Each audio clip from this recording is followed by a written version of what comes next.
Ladies and gentlemen, boys and girls, we are back. Dr. Larry Burchett with Teddy Luke. You're back again. I don't I am. think I've ever had a guest. I have had some people come back. I have not had people come back like the next week or 2 weeks later. That's true. It's That's good to true. have you. And what I'm referring to for those in the audience, if you didn't listen to this interview or see the interview, Teddy and I met in.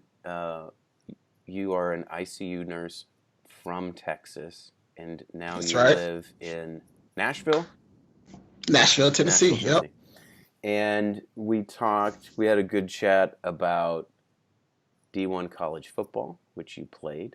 We talked a lot Yep. about COVID and what you saw at the bedside, and we talked a little bit about being a man and a nurse and how you got into that. It was a great episode, and I will say that a lot of people who have listened to it really liked you.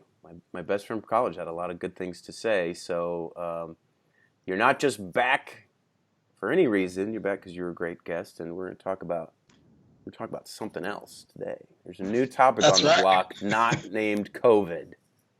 That's true. That's true. I appreciate the opportunity to be back. So, Yeah. How are you doing? You're and the topic is race and racism and whoa. George Floyd and police brutality and all of that stuff and you know a few days after um, things heated up around George Floyd, you and I had a phone conversation, and you had a lot of good things to say that I think would help people to hear. And I'll be specific, I think that would help white people to hear. It was good for me. And I think you have a way of explaining things that, I don't know, maybe because you're my friend, I listened, but it was good to hear. So that's the topic today, guys. Yep. Like I said, I appreciate the opportunity to talk about this. As a African American male, this issue has hit me a lot of different ways. I've definitely taken some time, step away from social media, step away from phone calls, and kind of look back and see what the George Floyd situation means to me personally. You know, um, Everybody has their own stories behind it, but as an African American man watching that, like in our previous conversation, I told you, I felt like I could see myself in that video, and it's a different dynamic. If you can see yourself in something, your view of it is completely different. And so I always tell my friends all the time, sometimes the messenger is better than the message. And I encourage anybody who listens to this tape, whether you're blue, brown, green, purple, or white, hear the message and be the messenger of the message. Sometimes it's easier to talk to your circle of friends. It's better than you talking to them than me talking to them, because they don't know me, but they know you. They know you have a good heart. They know you're a good person, and it's the challenge I feel like we all have to accept and take. We If we truly want change, so that way I or the next Teddy doesn't have to look at another video and see himself, then we have to take it upon ourselves and say, okay, how can we be the messenger? Because for some reason, for years, the message has been lost. So maybe the messenger is what the message needs. And so if I get one thing across today, that's what I want to get across.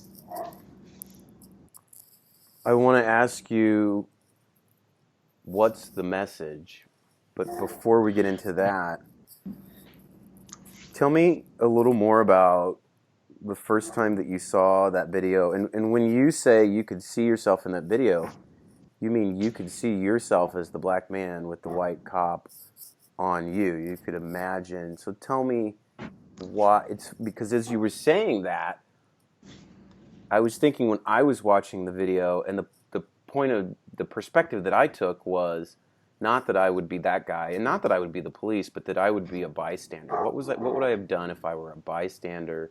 There were all these police blocking them from helping. What would I have done then? But So tell me your initial reaction, and why is it that you could imagine that happening to you? You know, as many people who, especially from the African American descent, who've lived in this country, with all the privilege, with all the greatness that this country brings to us, there's a dark side to it.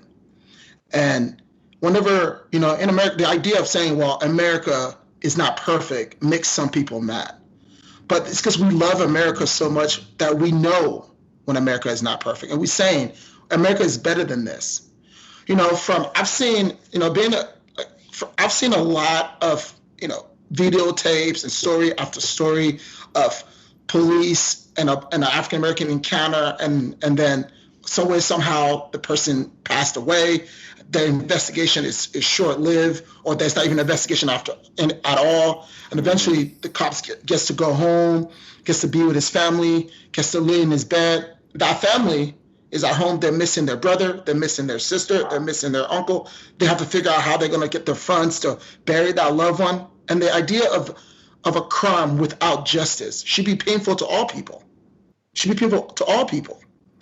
When you asked me where I was when I saw that video.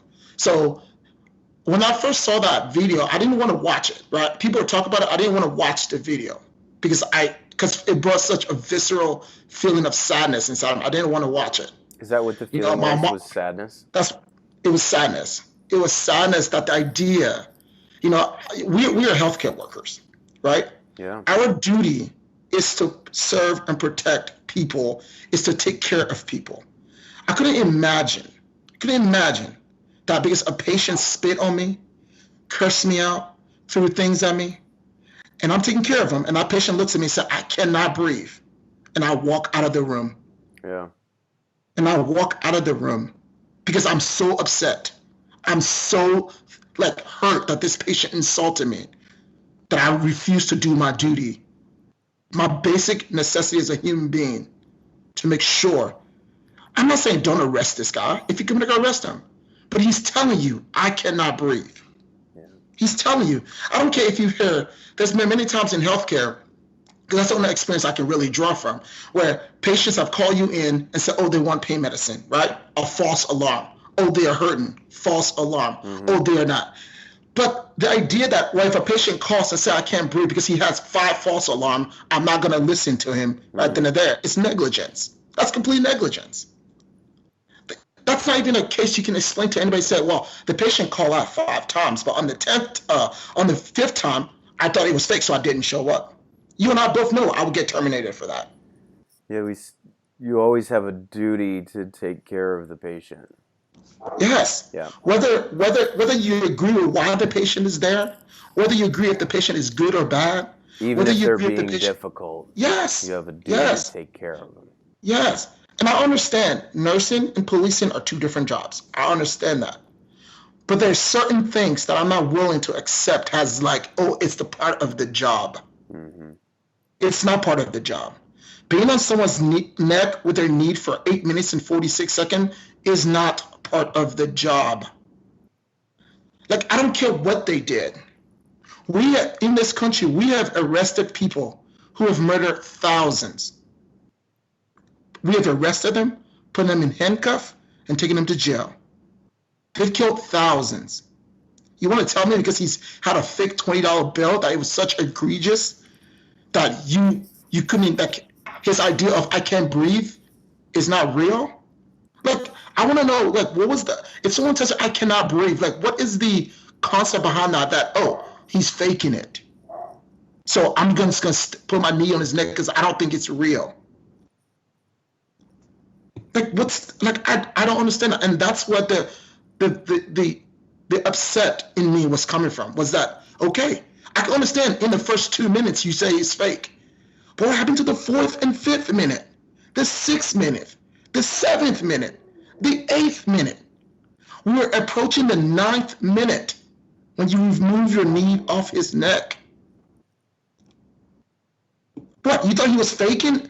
Yeah, if you think he was faking at 1 minute, did you still think he was faking at 8 minutes? When did you realize he wasn't faking? When he wasn't making a sound?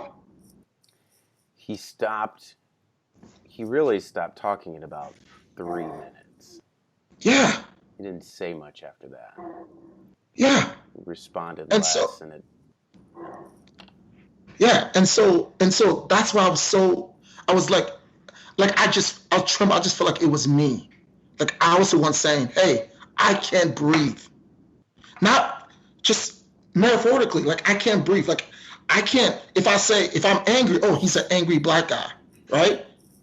If I'm sad, oh, why are you sad? He's just a bad guy.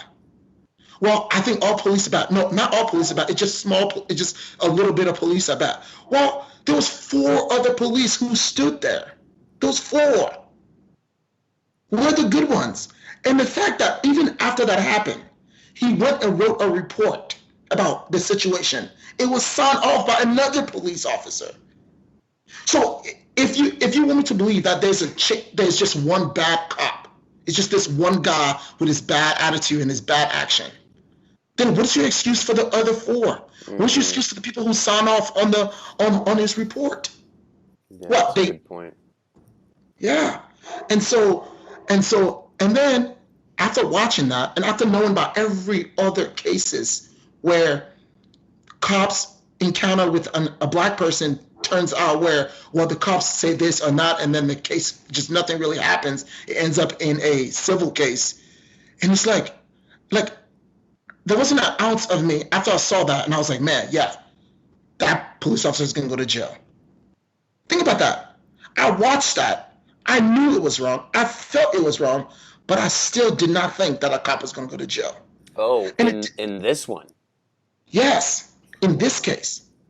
I still did not think that cop was going to jail, and I still don't believe he will. And the idea... Oh, no, he'll go to jail. And you know the reason he'll go to jail? Why? Because it was on video. Man, I don't want to be a like I said, I work in healthcare, so I believe in miracles, and I believe in watching people come back from especially you as an ER doctor. Like people come in messed up, and I've seen them walk out by the grace of God, by the grace of like the healthcare workers and like science and medicine and all that. So I believe in miracles when people don't think so. But I just been feel about the system so much from so many different cases that I don't know. I don't know what the charge will be. Like if you're telling me, like we're talking on the phone, you tell me you got to prove intent. How are we going to prove intent?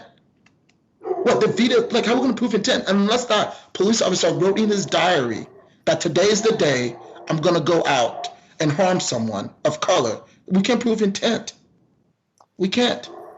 I think. So the question. So I ask you then. What do you think they're going to charge him with? I don't know the charges, but I think if you set this is sad, and this is what I think.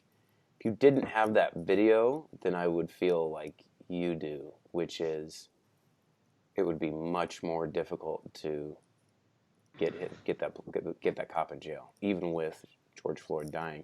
With that video, it will be. There's no way that he won't go to jail. There's no way. Now, how long is he going to go for life, for 10 years, or is it third degree murder or second degree murder and manslaughter? I don't legally know enough about that, but he'll absolutely go to jail. Well, do you remember the Eric Garner case in New York? Mm-hmm.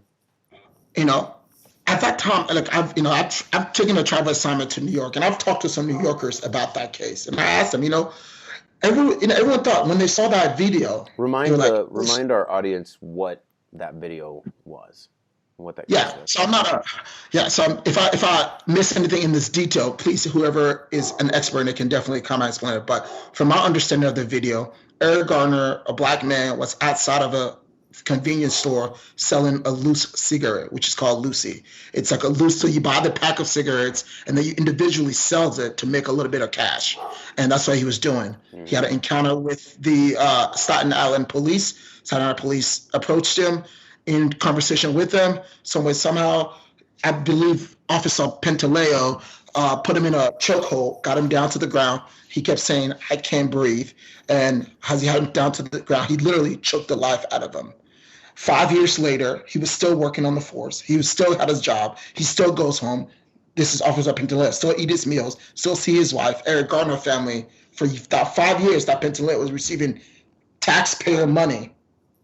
Eric Garner's family was not receiving any income from Eric Garner's ability to not be alive. Yeah. And the video showed us, as people, we're like, oh, there's no way. I see the video. He's choking him. He says he can't breathe. There's no way this cop is gonna not walk. And mind you, I just want everybody who's listening to this, Staten Island, New York, this is what we call liberal state, right?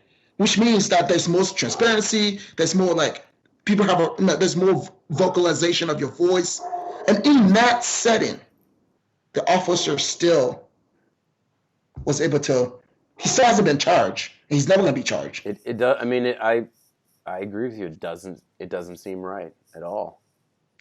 Yeah. And so it was just, so when I saw that, and then for some of the things that came out of me that day was that video, right? Another video, another image, another police. And then now I see this video. And I know what happened to the Eric Garner case. And I know from what I read on it about, the reason why the district attorney couldn't prosecute it, right? It wasn't because it wasn't lack of evidence. It was because the charges, like they couldn't find something that they could charge him with that he could win in court with, right? Which is crazy. Because if I'm me with no law background, I know, like, I'm like, oh, like he murdered that guy, you know? It seems obvious to the regular person that's what happened. Yeah. And so I get the benefit of the doubt that maybe the DA knew something that I didn't know. But if that is the case,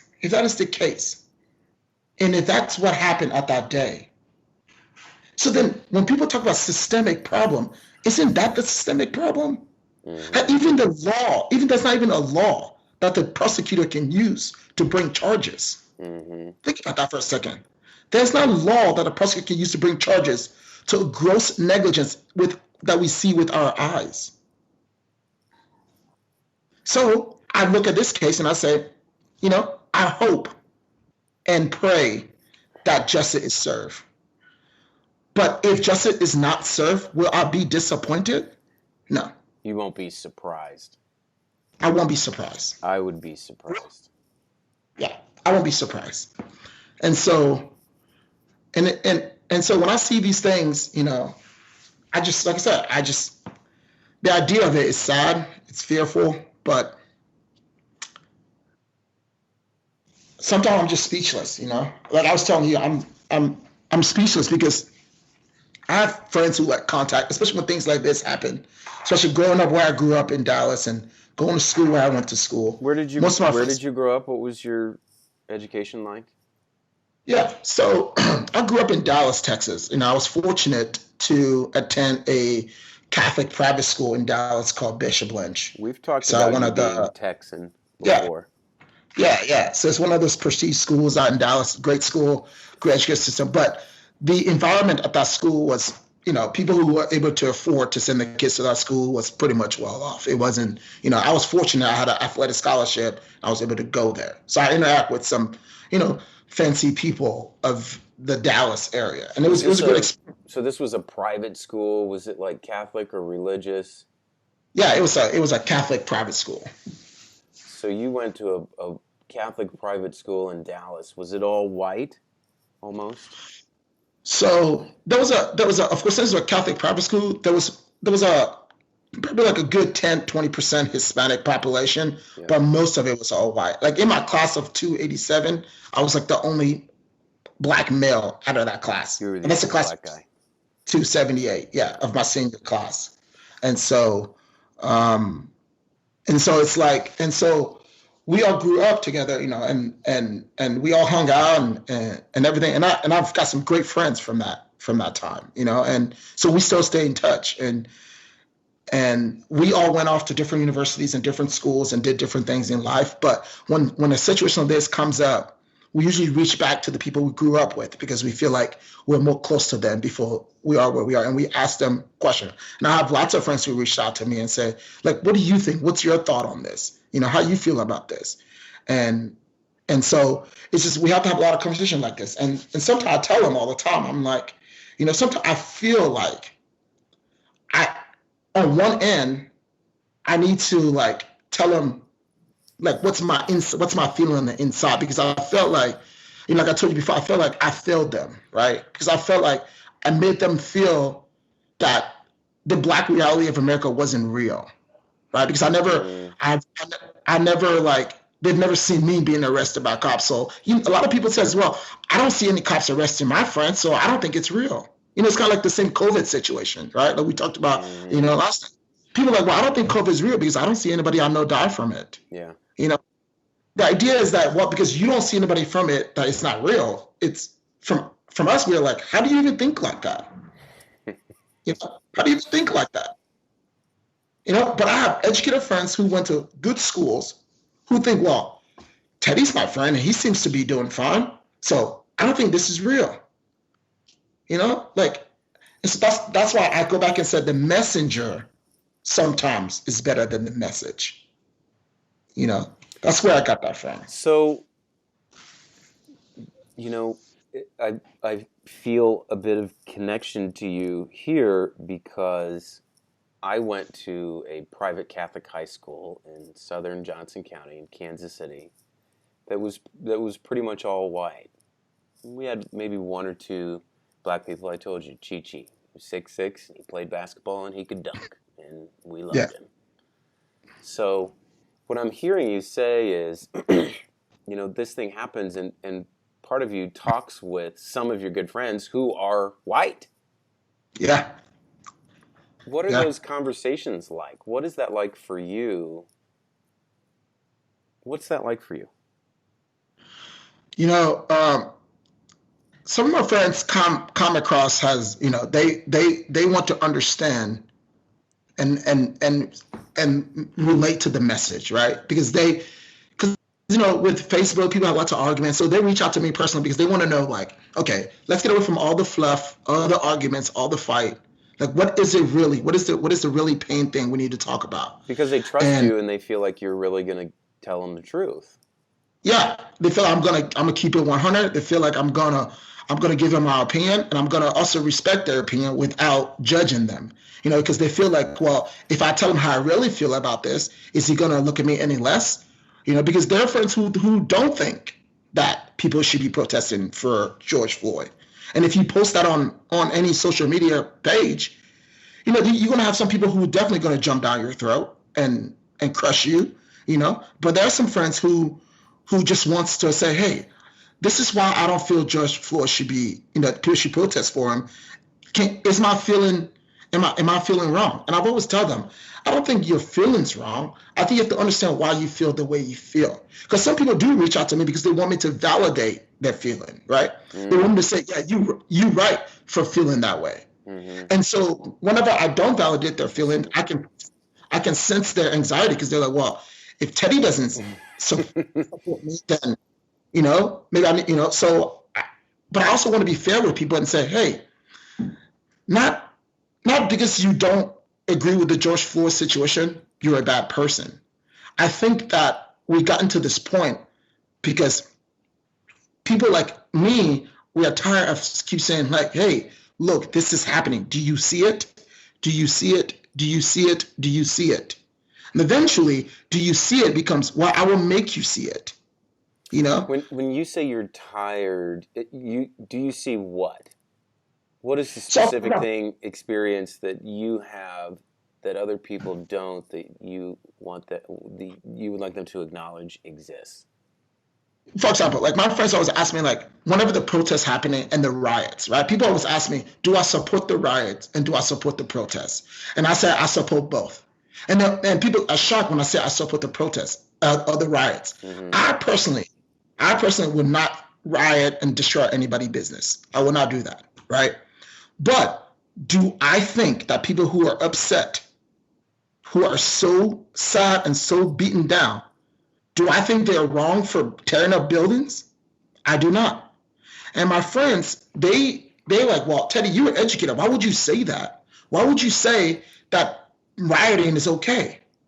But then I asked them, for years, why did you argue that the Colin Kaepernick thing was so bad because he disrespected the flag, but you never listened to why he was doing that?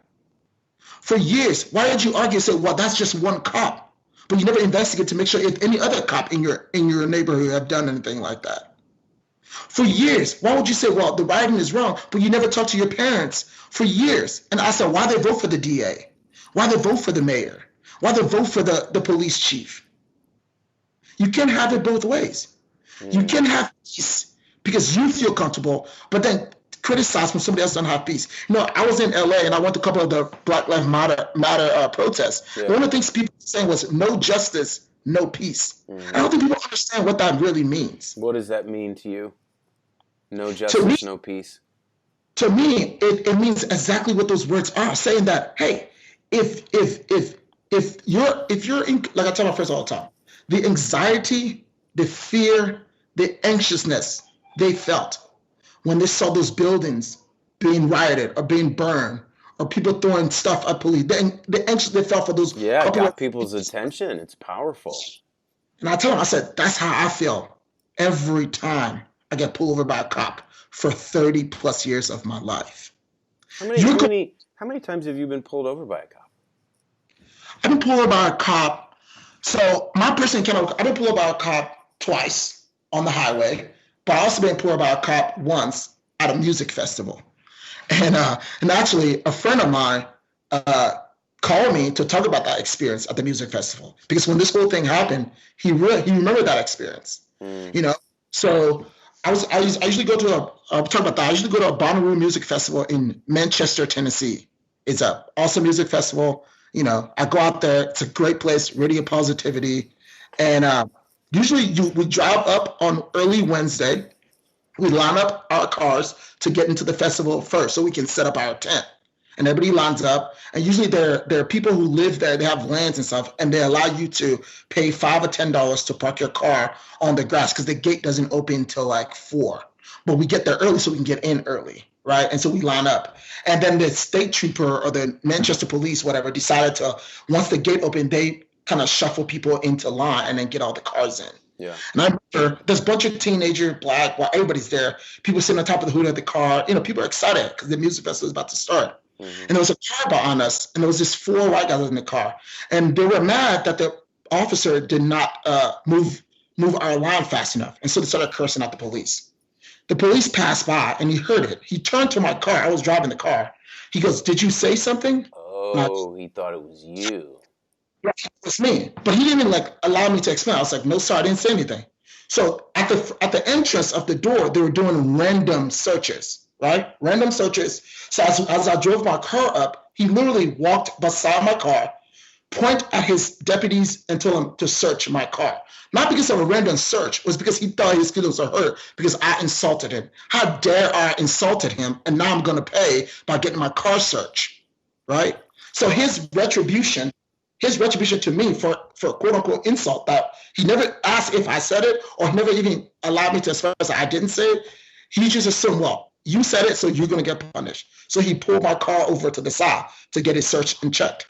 So we all stepped out of the car. The police officer, his buddy, came in and was taking all the stuff out the car. He went and ran the VIN number on the car. And he asked me, "Is this my vehicle?" And I asked him, and I said, "Well, would you like to see my ID?" Because if you would know who vehicle it was if you would have asked me for my ID, right?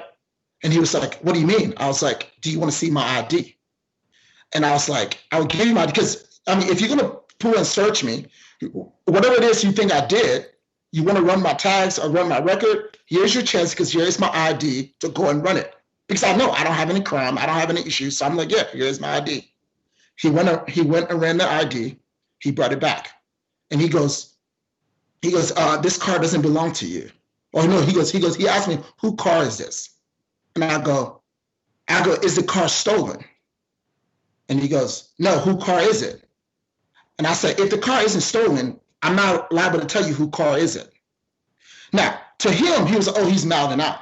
My friends were like, "Teddy, just let it go." But what he don't understand is that the only reason I'm in that situation in the first place wasn't because I did something. It was because now this guy thinks he has power over me and he can just control the situation, right? But the thing is, though, at the end of the day, he was completely missing his step as a cop. Because what? If the car wasn't stolen, what does it matter whose car it is? There's no law saying that I cannot drive my friend's car, right? There's no law. I see your point. It's none of his business whose car you're driving, and would that happen to anybody else? No. Yeah. And so I was like, so I asked him, talk about, is there a crime that I commit? They searched my stuff. They didn't find anything. There was no drugs, no nothing. He told me I was free to go. So I asked him, I said, could you put my stuff back into my car? He told me no. He told me no.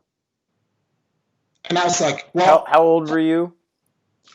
this was like 2 years ago. Oh, 2 years okay. ago. All right. This is So recent. you're an adult. Yeah, I'm an adult. And I was like, can you put my stuff back in the car? He's like, no, you put your stuff in and then you can go. I did. I put my stuff back in. But that experience right there was unnecessary, Yeah. right? Yeah. To me, I feel like it was. And I felt like the only reason why he did that search was because his buddy told him to, not because it was a random search. So it automatically starts off bad. Now, a lot of things could go wrong, right? In that situation. But why is the onus on me to make sure an officer don't kill me? Think about that. Why is it onus on me to make sure a trained officer don't kill me? Like black parents talk to their kids all the time. They're like, make sure you be good so the officer don't hurt you. Think about that. Yeah. I don't know, a white friend of mine Messed who up. parents make sure you be good to the officer so the officer don't kill you. And I have lots of them. So It's messed up.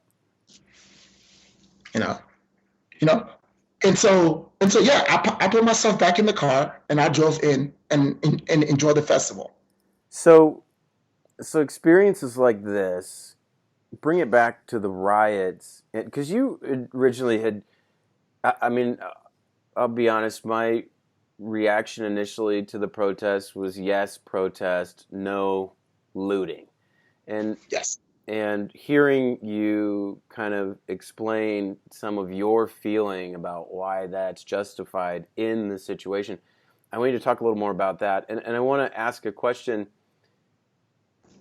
I remember reading in college King versus Malcolm X. Martin Luther was always peace, and Malcolm X was like, no, exactly what you Yeah. said. If there's no justice, there's no peace. Yeah. Do you feel yourself on one side of that? Is that a dichotomy? What do you think about King versus Oh, Malcolm X and all of this? oh, absolutely, absolutely. I feel myself on both sides of the spectrum. Again, that's what I'm saying. When my friends call me and they ask me about the riot and the protest, they wanted me to say, yeah, I agree with the protest, but I disagree with the riot, right? But when they hear me say I agree with the riot and the protest, to them it was a shocker. Right. Because I was you, surprised. I'll admit that it got me yeah. too. And so, but people never understand. Well, why is he for the riot? Like he doesn't seem like he would do that. He would never go and do that. And so I have to walk this line where, again, I talk about making my friends feel comfortable, right? I have to make them feel comfortable that, hey, there's something happening, and also the reaction to it is not appropriately right or wrong based on how they're feeling. And so some friends call me because they truly want to get information. They truly want to learn. They truly want to grow. Some call me because they just want to know where I stand so we can either have an argument or they can justify their feelings or emotion. Now, you talk about being in the middle of this spectrum and swinging back and forth. MLK being peaceful, Malcolm X being like, sometimes though, a lot of black mamas and daddies out there says the same thing. We tried the peaceful protest for years. I remember my great grandfather tried this peaceful protest concept, right? It was you march, you vote, you talk, you write letters. But at the end of the day, at what point of time is it okay? At what point of time do you feel better that if I riot? When? At what point, like you have to feel better, you have to be okay with it? But that's not what it is, though. I want you to understand how I am uncomfortable with police killing black people. It's just how much you are uncomfortable with people rioting. So it's like That the riot communicates that sentiment. That's when people yes, finally listen. That's when white people yes, finally hear that yes. rage or Because see it. in America we've made it clear, loud and clear, that finance, that economics, is valued more than life. I mean, look at our COVID response. Look at our COVID response. People It's weren't so set. true. Yeah, Sacrificing people to get the economy restarted. yeah. Our COVID response is that, well, it's tough, but we got to open up because we got to open restaurants because they're losing money. That the idea, and so people started listening. People started getting pay attention when the riots were happening. People turned their TV on when the riots were happening. I hear. I really am generally trying to listen and kind of hear the way that the riot communicates. Sadly, in a way that white people notice and hear in a way that they maybe don't with a protest. I worry a little bit about it being counterproductive. I think about hitting a target, for example.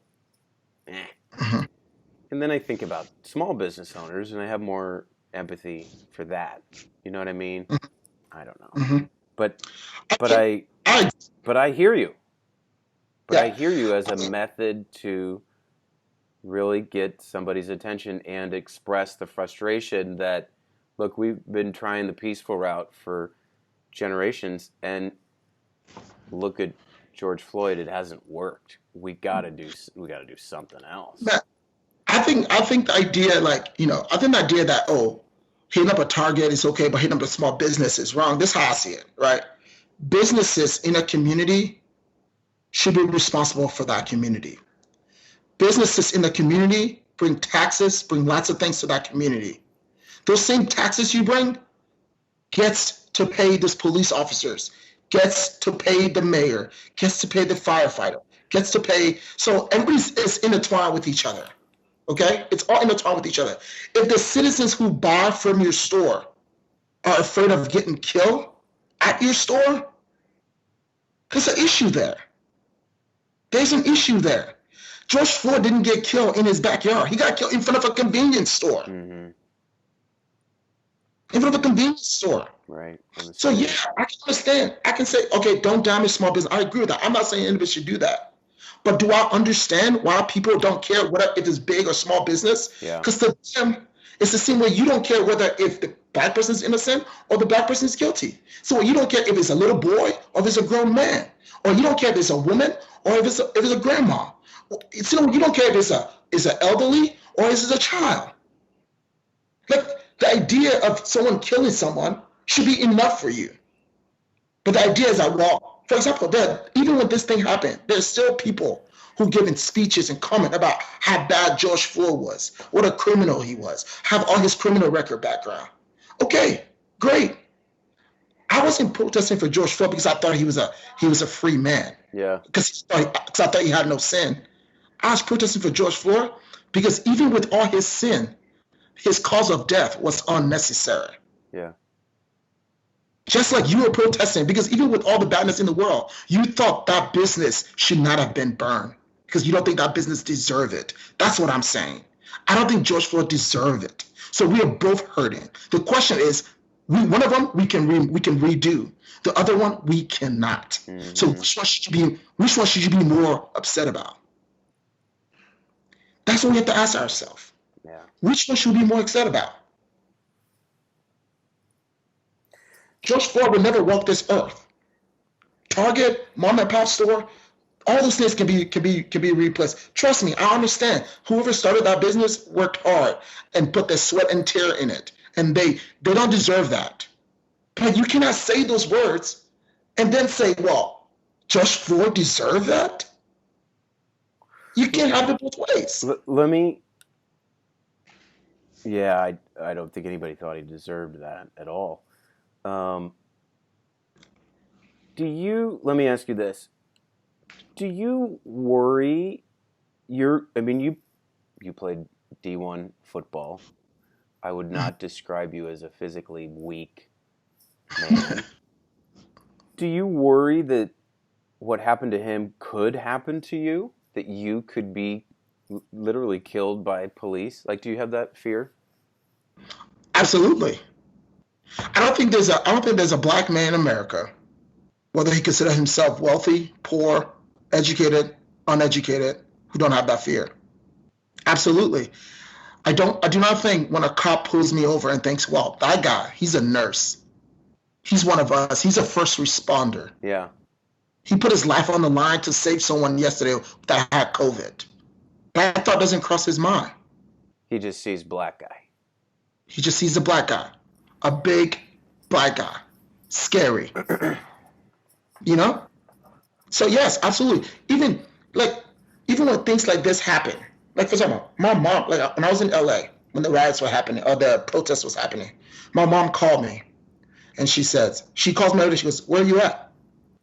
I go, what do you mean? She goes, well, I went to the protest, but I'm back in my hotel. She goes, oh, good. You know, I'm a grown man. She was worried about what might have happened. What might have happened. Yeah. You know, I've been pulled over by the police many times for speeding.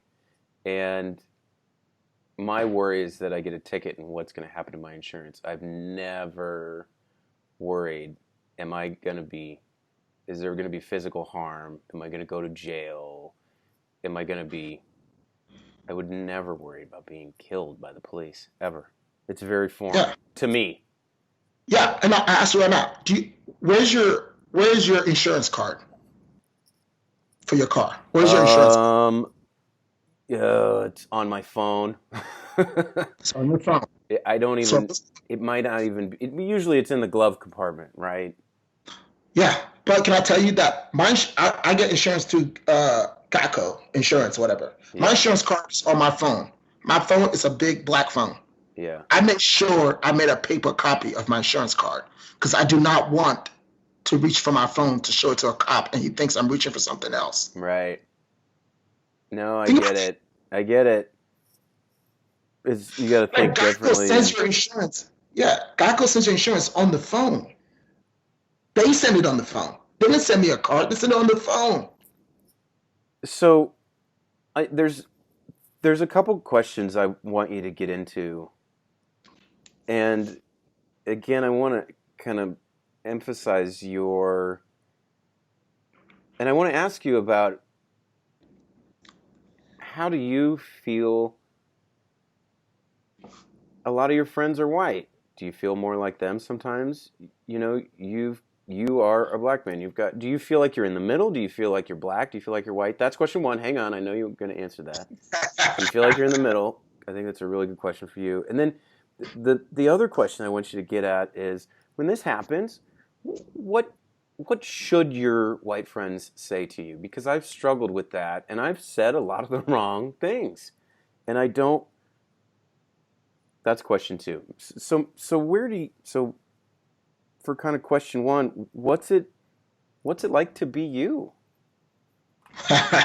So, man, my whole life, I felt like I've been in the middle, you know. Growing up, first of all, I was born, I'm a middle. I have three brothers below me, three brothers above me, three brothers below me. You're the middle child of 7. Yes. So I'm in the middle there. And Did you say they were all brothers? Yeah, all brothers. 7 and no girls? No girls. What are the chances of that? Anyway. I don't know. So I was in the middle there, right? And then I went to a school where 99.9% of the population was either white or Hispanic. Right? I was in the middle there. I went to a college where at the entire school, student athletes are in the middle there. You know, I got a job. Well, because I mean, if you think about it, if you go to a university, you have this campus of there's lots of people doing all kinds of major and all kinds of things. Student athletes usually stick with your own group, just the fact that you guys have the similar schedule. You guys do similar things. You guys are always, because it's not like I'm not free on Saturdays because Saturdays I'm playing games, right? I'm not free on Sundays because Sundays I'm doing study hall.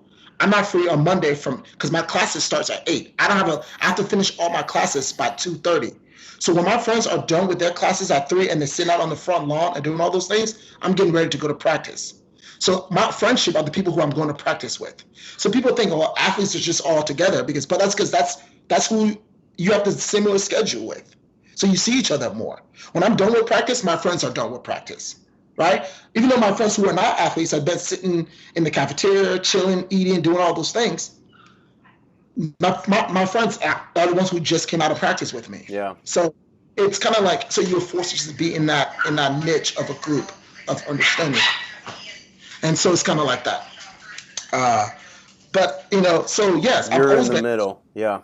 yeah, always been in the middle. So when it comes to these things, again, so I'm educated, I'm black, I have and now I'm in the middle of this because now I'm supposed to be educated and not riot, right? Because if you hear people talk about people who are rioting and looting, they're like, oh, they're Educated people don't riot. yes, right. But I'm so peaceful protest. But we've been doing it for years. Educated people, like Martin Luther King, like a lot of educated people have peaceful protests for years, right? So so when my friends call me, they want to know what's my perspective on either end. Yeah, right. And so I'm kind of stuck at that middle ground. So I need to like give them responses where it shows my passion and my pain, but also give them responses where give them hope that the door isn't closed. Like America can heal. The door isn't closed to unite America. Do you believe that? Do you believe there's hope for this? Honestly. Are you an optimist? Are you a cynical? I feel like I get more cynical the older I get. That's what they say, That's what they say. But no, I believe that there is change around the corner. I mean, like marching in LA. I mean, I wasn't there from the 1992 Rodney King riots and all that. But marching in LA, to see the number of white people marching, to see the age range of white people marching. If anything, if that's not hope, I don't know what hope looks like. Oh man, there's so many of us that want things to be better. I promise you that. Yeah. A younger generation too is much more interested in taking this cause. Yeah, and it goes into your question. You asked me like, what are some things you should be saying? And like my friend, I said, what we should be saying is that how can I be the message of change? How can I be the messenger of change? Not do you agree or disagree with this? Because of course, like you calling me to ask me if I disagree or agree with the black man being dead is a terrible question. Yeah. Like who, What's the message? So I believe, and this is me personally, everybody has their own message and they're entitled to it. If you speak to a different black person, his message would be different. But unification-wise, I believe the message is that there is a mass difference in injustice for people of color and people of not in America. And the only way we can fix that is making sure that when there is brute strength of something going wrong right in our face, we do not hide behind the justice system and get away with things like that. Because what that implies back to black people is that the system is a systematic problem and the system is rigged. So we have to fix the system, right? I'll tell you the other day, I was reading this book by Michael Eric Dyson, and I'm telling all my white friends to read that book. And I'm trying to have a book club about it. Okay, what book is this? It's a Tear We Cannot Handle. No, sorry. It's Tears We Cannot Stop by Michael Eric Dyson. Tears We Cannot Stop. Okay. Yeah, Tears We Cannot Stop by Michael Eric Dyson. Why do you recommend this book? Okay. So this book goes through a chronological explanation of the Rodney King or the beginning of the civil rights movement to where we are today. Does that look right? Yes. That's it. Yes. There you go. I believe lots of people. Show this. That's it. So Perfect. Everybody sees it. Tears We Cannot Stop. The Sermon to White America by Michael Eric Dyson. Okay, Great good, book. because I hadn't heard of that one before. Okay. Sorry to interrupt. Keep going. I never met Michael Eric Dyson, but man, I love this book. I've read it twice now. But really? Like I said, Why have you read it twice? It goes back to what I'm saying. I'm in the middle. This is why I read it twice, because I've gotten inundated by so many questions from my white friends that I'm like, okay, how should I even talk to them? Because you can tell there's a passion in me about this. So it comes across as, well, he's just mad at us, but I'm not. Because we're like, how how do we talk to you? And you're like, how do I talk to them? Because I How do believe I that the talk to white messenger, people about this? yeah, yeah, because I believe the messenger is better than the message. Because again, if I'm talking to you and I'm talking in my passionate tone, I don't want you to think, like, oh, well, we're arguing back and forth. We're not. I'm just telling you how this is what it should be. And what Michael Eric Dyson does, he talks about it in like a sermon. If you were at It's like he's a church, preacher. yeah, and you were sitting in the pews and your preacher was preaching a sermon on Sunday and was talking to you personally. And I want people to read this book, and then I want them to ask themselves, in each encounter that he brought up, where do you stand? How does that make you feel? And if it makes you feel any type of way, look into that reasoning. Look at why you feel that way. Because again, the reason why I said that is because do you know who Candace Owen is? Have you heard that name? Who's Candace Owen? So she's like I want to call her a provocateur, basically. She is a African American lady who basically kind of makes her money off like provocative posts and statements. And she did a 20-minute rant about the George Floyd situation. I don't know if this is relevant. Is she white or black? She's black. Candace Owen. Okay. Yeah, Candace Owen. She did a 20-minute provocateur statement about this situation. And I had lots of my friends who posted it as like, oh, what she said was interesting. What she said was, oh, you should look at this view, right? Okay. Because the reason why they posted that because her view made them feel comfortable. Okay. And that's what Michael Dyson talked about, right? Her view made them feel comfortable. It made them feel like, well, I'm not that bad. Look what she said about him. He must be a bad guy. So I shouldn't feel bad that the cop killed him, because look what she said. He did all these things. Oh. Made them feel, I see. It kind of made them feel justified or comfortable. Yeah. Okay. Yeah. And that's what Michael Dyson talked about, is that we need to be uncomfortable. We need to have the uncomfortable conversation. We the people of the United States. We the people, like the closest thing I can think of is if you go to South Africa, right? I don't know if you travel outside the U.S., but in South Africa, they had the apartheid, 1990. Of course. After the apartheid, yeah, it was very recent in our days, very recent. It's crazy. After the apartheid was over, the education system completely changed when they were talking about the apartheid. When they talk about that time and frame in history, they talk about it as in like it was a sin on their nation. Mm-hmm. Like it was a negative time for their generation. They talk about it as like you cannot go to South Africa and fly an apartheid flag. There's nothing glorious or victorious about that. It wasn't the white people who were for apartheid stood for rights and value.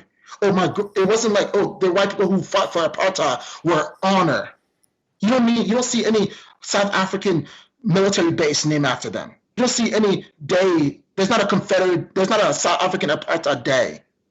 Because the people understood how terrible that was. In the American system, though, we view this in the lens of where we grew up, right?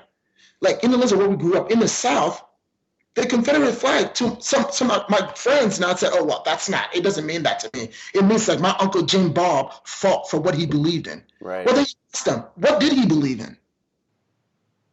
What did he believe in? So if you ask them that, then you say, okay, do you believe in what your Uncle Jim Bob believed in? So this is the uncomfortable situation we need to have, which is why I challenge all my friends to go home and talk to their parents. Talk to them. Be like, hey, what do you know about what's happening? It's really interesting to watch now as all of these, especially in the South, Confederate statues are being literally torn down. Torn down. How politicians are often very slow to criticize, sins of the past, clearly dark times in American history, precisely for that reason, because it makes a lot of people probably that vote for him feel uncomfortable, and there's, loyalty, and so, my this person died for that and whatever, and it's not the right thing. It's just think about it. Like how many Americans do you think would be happy and eager to drive on a street named after Osama bin Laden?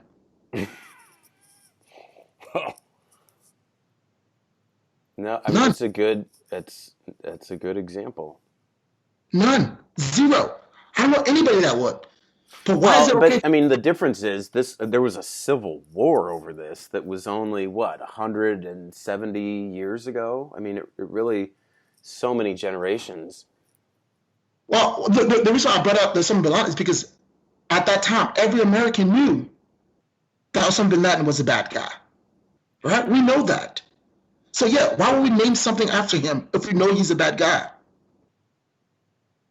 Like you tell people all the time, okay, if you say that you want your school to be named after Robert E. Lee and after Jefferson Davis and after Beauregard and after Nathan Bedford Forrest, okay, why? Explain to me why. Because not only is that school named, is that you telling me a descendant of slaves my taxes should be paid for school named after someone who had my great grandfather under slave rule. I think a better dilemma is you take some of these original founding fathers, Jefferson and Washington, and whoever of these beginning guys who did have slaves, who on the one hand did great things in separating from England, but then on the other hand still had slaves, for example. Do you put those guys on the $1 bill, or is it like, well, maybe it's time to make a new $1 bill? Maybe somebody else should be on there. And that's what I'm saying. Like, I'm not even asking you to remove. And there are some people who will. There are some people who say no, remove. I don't think that's crazy. Yeah, I don't think it is either. But what I'm saying to you is that it's an incremental step in this process, right? It's an incremental step in this process. And again, it might be a failure on my part. Again, to make, in order to make this work, I would have to gain support. In order to do that, I have to accommodate to make my white friends feel comfortable. You see what I'm saying? Yeah, no, I see. You're reaching across the aisle. Yeah. So I'm not saying go all the way in and annihilate everything. I'm saying, hey, let's come to a point where we both can agree. Let's start with the Civil War. I want to come back to this question of if one of your white friends calls you not to ask you to explain this, but calls you as a friend and says, hey, I'm thinking about you with this George Floyd thing. What should they say? You know, if they care about you as a person and they genuinely want to express empathy around this situation, you know, knowing that you're going to feel it a different way than I would. I 100% believe that calling and saying, hey, I care about you. I think they definitely should say, what can I do? What can I personally do? I think that's because I think just saying you care about me and doing nothing, then to me, that's not good enough. I think the question should be is, I care about you. What can I do? How can I move this forward? Whether it means, if you're not a vocal person, what do I mean? Write your senators, write your congressperson. Maybe you drive down a school that you see Jefferson Davis name on. Maybe you can say, maybe that's not right.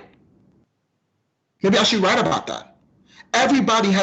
Most people have the ability to write a letter to their senator, the congressperson, and all that. That's a start. I think doing something. I see all that white silence is. I don't know exactly what they're saying, but white silence is violence or something to that nature. Yeah. At first I didn't believe that, but I truly do. I don't think this is a time to be silent. I cannot justify a reason why someone with so much power in their hands in this situation will be silent. Yeah, you care about me because you know me. But why didn't you care about George Floyd? Why didn't you care about Tamir Rice? The idea of saying that, well, I know you, Teddy, and I care about you. Well, the thing is, though, that cop didn't know me. That cop didn't know him. So I think right now, if anything you could do for your black friends, and that's just me speaking, but I don't know, and the other black might have better ideas, is that you have to look within yourself and say, what can I do? You no longer can say, well, the system is going to work. You no longer can say, well, justice is going to be served. You no longer can say, well, we just have to wait. We don't have to wait. We've been waiting. Mm-hmm. We've been waiting. I don't think you can wait any longer. You want to hear alongside the words of somebody caring that there's going to be some kind of action with that to Yes. make that mean something. Yes. In this time, in this where we at on this journey, I think action along with words matters. I think words alone does not close the wound at all. Action along with words matter. Like, for years we have heard words. I think action matters. It has to. It has to, the idea of insanity, right? It's in doing the same thing multiple times trying to get and expecting a different result. Telling me you feel sorry for me, but doing nothing about it so that the next me you don't feel sorry for, how's that even justified? How's that even justified? If you care about me because you're my friend, you should also care about someone who looks like me, who you don't know their name. Mm-hmm. Should. That is the humanistic part of people. You should. If you only care about me because you know me, then there's something wrong. Because when I leave my house, I want the next guy to care about me because he doesn't know me. That's genuine. And as a Christians, we go back to the Bible where it says, what you do for the least of these is you do for me. The Bible didn't say, well, Jesus knew that guy, which is why he took care of him. It didn't say that. And I'm not even a religious person, but I'm just I'll throw it out there for my Lazarus was a good buddy of Jesus, so he went over there and he raised him. Right? No. Hey, Lazarus, get up. Come on. Go get a beer. It was the least of these. The least of these could be anything. It could be the person you don't know. I had a friend I worked with back in Tennessee, and he told me my story. He was in the parking lot, and these black guys drove their car into the parking lot. He was leaving work. That's how I used to work at night. And he got into his car. He saw them coming, so he went back into the building. And I asked him why. He was like, man, I don't know. I just felt nervous. I said, why'd you feel nervous? He's like, I don't know. So I said, well, if it was me and my buddies coming in, would you feel nervous? He's like, no, because I know you. Like, what does that mean? Yeah. No. We know what does that mean? We know what it means. Yeah. And so I told him, I said, dude, he said, I'm not saying go and approach those guys, but there's how does a guy who works in a hospital where the population is predominantly African American, where his working staff is African American, and he gets to the parking lot and he sees a different set of African American, and the fear enraged in him so much that he ran back inside the building? Why? Has he ever been robbed? Ask him. Because from our science background, we says people tend to remember stuff from previous experience. I asked him. I said, "Have you ever been robbed?" He was like, "No." Has ever been attacked by a black person? No. Mm-hmm. He doesn't even know where that emotion came from. Mm-hmm. He doesn't know where it came from.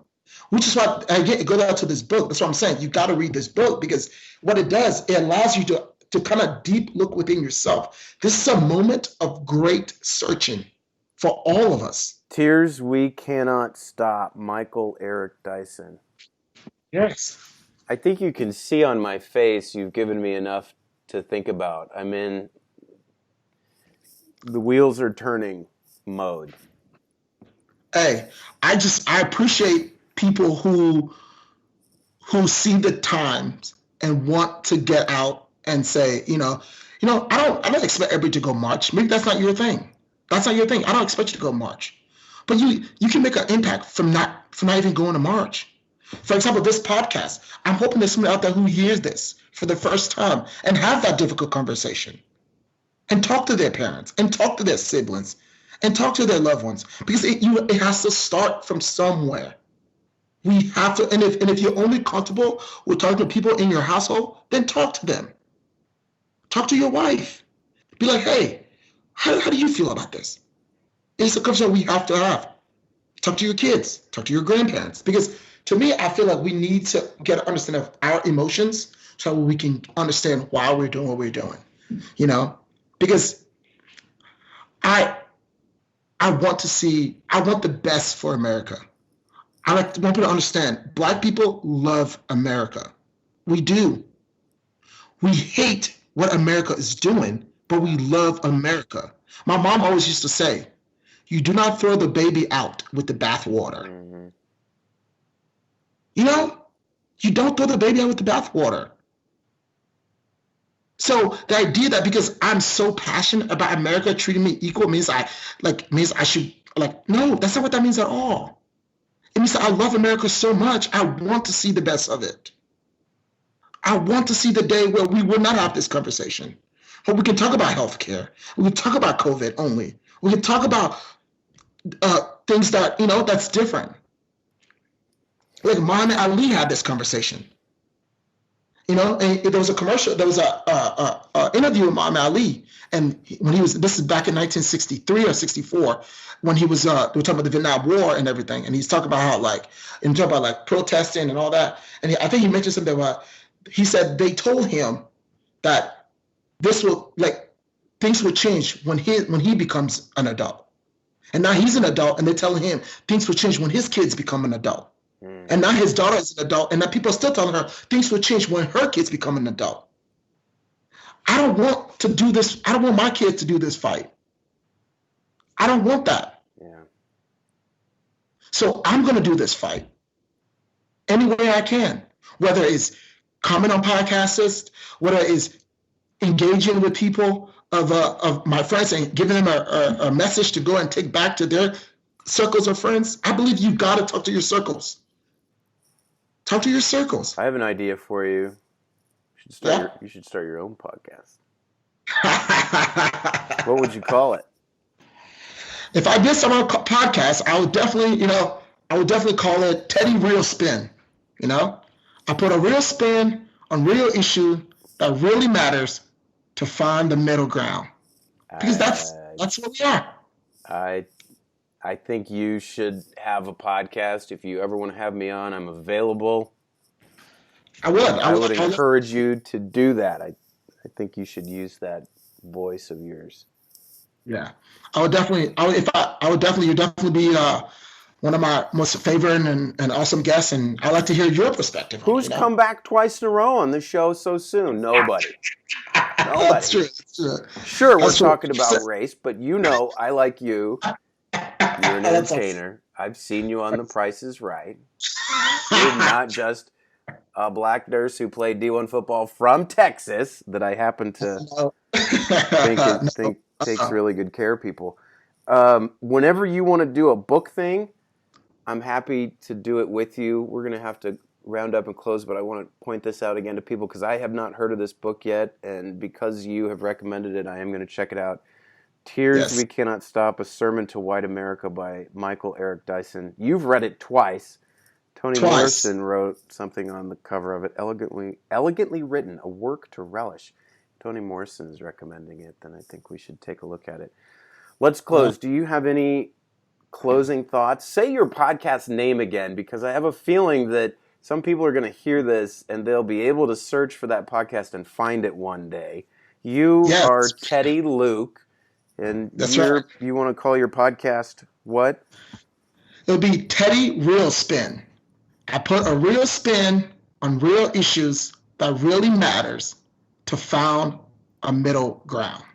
You put your spin on thing, and as you talked about, you're in the middle. So I like it. I'm gonna kind of stick it to you a little bit. When are you gonna release your first podcast?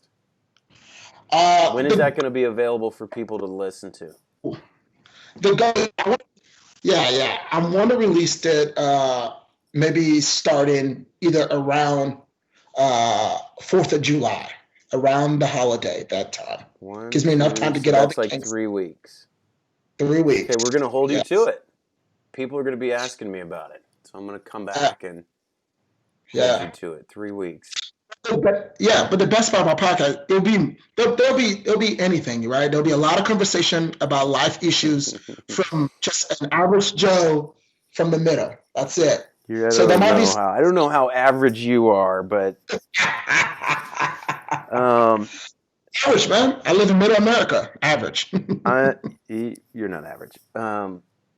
Okay, I'm gonna close for a second, and then I'll give you the chance to say your last bit. But to everybody who watched this, thank you. Thanks to Teddy for coming back. Please engage with this comment. Tell me what you think. Either way, check out that book. Is there a place people can follow you or get in touch with you, or not really yet? Not really yet. Once I get the podcast going, I was do all the social media handles and everything, get that going, and then I'll get it out there. Once we have your stuff, I'll put it on the gram, etc., Gotcha. so people can find you. But yeah, so for everybody, if you haven't heard Teddy's other episode that we did, check that out. It's on the COVID Journal podcast on Spotify. We put it on YouTube, Apple Podcasts, all that. Both of them are great. You can always reach out to me on Instagram or Twitter, Dr. Larry Burchett. Thank you for coming, Teddy. I'm going to let you conclude with the message or whatever you'd like people to take from this. And then, as a up-and-coming podcast host, I want you to close us out. And I'm done. I'm going to pull out my mic, so it's all you from here. Oh, man. First of all, I want to say thank you, and I appreciate the opportunity to come on here and just kind of give a perspective from a young black man growing up in America and living the American dream and chasing it. And I just want to thank everyone who took the opportunity to listen to this podcast, to know that I believe America is good. I believe this country is the best country in the world. I believe that we, the people, make America awesome, and that we should do everything in our power to keep it that way. And if that means having uncomfortable conversation, then I welcome it. I think we should engage in it. We should learn from it. And my hope is that, like I told you, Dr. Larry, my hope is that my kids won't have to fight this battle. My hope is that won't. And so I want us all to, I would definitely pray for this country. I want us to pray for each other. But I think at the end of the day, I believe action speaks louder than words. I believe that we all should take upon the mental, the opportunity, the chance to make a difference. Whether it's that mean if you haven't talked to your neighbors, go knock their door. Say hi. Get to know them. Know their story. Know why they're there. Know how they got there. Whether it's if you see a black person or a white person in the store, engage. Understand, do they live in your community? How they end up there? We have to step out of our bubble. We have to take our headphones out. We have to take our Apple Music out. We got to engage with people. Make people feel like human beings again. And my hope is that one day we will.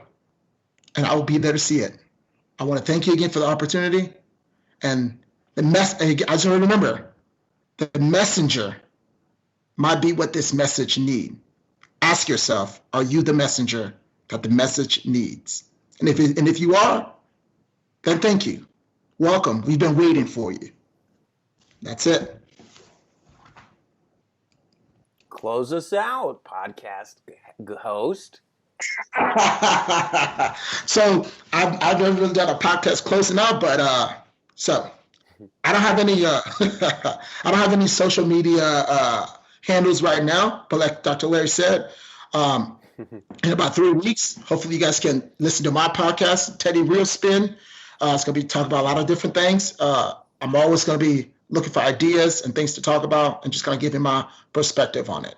And but again, that's it. All right. Thanks for watching. We'll see you next time. All right.